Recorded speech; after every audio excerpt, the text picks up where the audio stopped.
This is the DC-3 that you see here that I'm 99.9% sure has started my love for DC-3s and just aviation in general. What makes this aircraft so special is that it was one of the many Douglas DC-3s, or C-47s, which is basically a militarized DC-3, to fly over the beaches of Normandy during the invasion. So this is what the plane probably would have looked like during the war. Production of DC-3s began in the 1930s, but this aircraft here wasn't built until World War II, so it wasn't an airliner until after the war.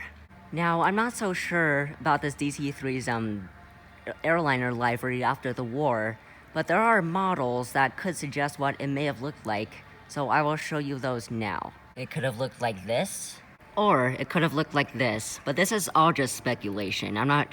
It could have been from Delta, any airline, but this is just all pure speculation. One thing I love about DC-3s and what makes them so unique is how they're angled. As you can see here, there's a small tire way over there, and then two big wheels right over here, right here, so that's why this is at its angle like this.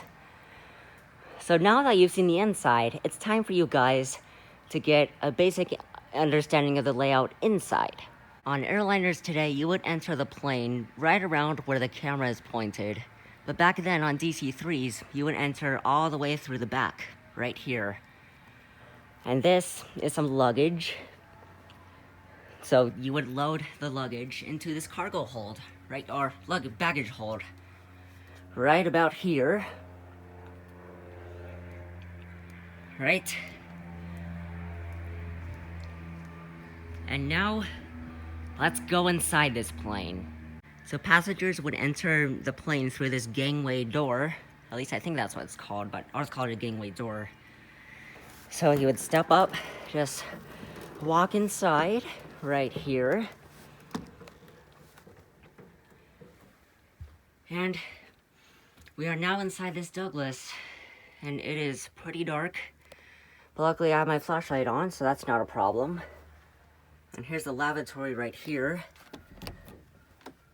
Right here. It's a lot smaller than today's lavatories on airplanes.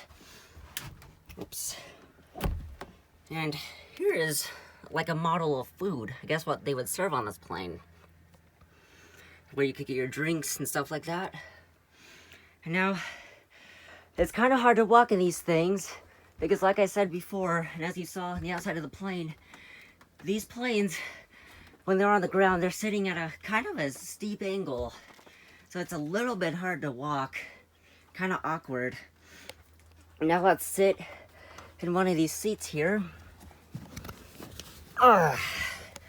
Yeah, this is what you would see here on your flights, except it wouldn't be angled like this, and you could close the curtains like this if you want to sleep. But I'm gonna open these back up here. Okay, and now let's go to where all the magic happens. The cockpit, right here. But first of all, looks like some old baggage. I don't know what all this is, but that's not important. So this is the cockpit here. And so let's try to sit down. I really hope I don't, like, bump into anything.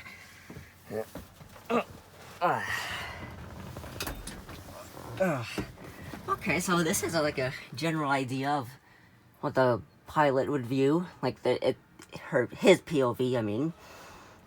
And you got all your gauges here, your knobs, and this sure is confusing. Okay, so let's go out. Oh, I think my flashlight turned off. Sorry about that. All right. Yeah, my flashlight turned off for some reason. Well, that's okay. I could just edit this to brighten the video later. But yeah, the DC-3 is my most favorite plane of all time. If I could, wait. Oh no. Uh-oh. Well, they locked me in here. Hello? Hello? Well, I'm locked in this DC-3, but help is on the way. Yeah, this is not fun at all. I tried to knock on the window for help. There was a person nearby, but he didn't notice. Okay, I am finally free. Oh, that was scary. I didn't think anyone... I guess the person who locked me in this thing thought that nobody was in here, and I was talking kind of loud. Well, guys, I am sorry about that unexpected interruption. But anyway, on to the video. Now that I volunteered at this museum, I'm going to close the door. So you just lift up on this. Time to close the latch, and I learned that you can't close a plane door with one hand. And there we go. So yeah, that's the Douglas DC-3, my most favorite plane. And I'm sorry I got locked in there again. But I guess that adds a little bit of realism to the experience, because when the plane's about to take off, they do close the doors. So yeah, that's about it. Comment, like, and subscribe, guys, and I'll see you next time. Bye.